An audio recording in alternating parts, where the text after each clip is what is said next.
উদ্দেশ্যে বাংলাদেশকে এই ফ্যাসিবাদী সরকার এবং তার দোষ জানাচ্ছি আমরা সবাইকে সংগঠন যারা আমরা হঠাৎ করে দিনের মধ্যে যদি বাকি দলকে বলতে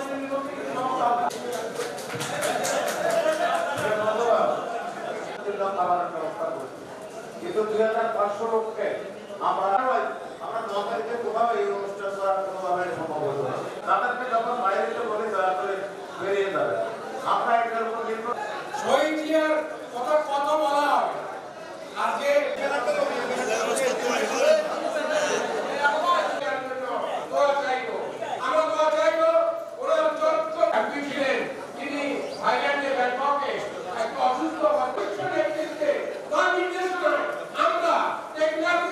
জন্মভূমিতে আবার ফিরে আসার সেই তৌফিক দান করো। নোয়াখালীর সেই রাজনৈতিক বড় ভাই আল্লাহ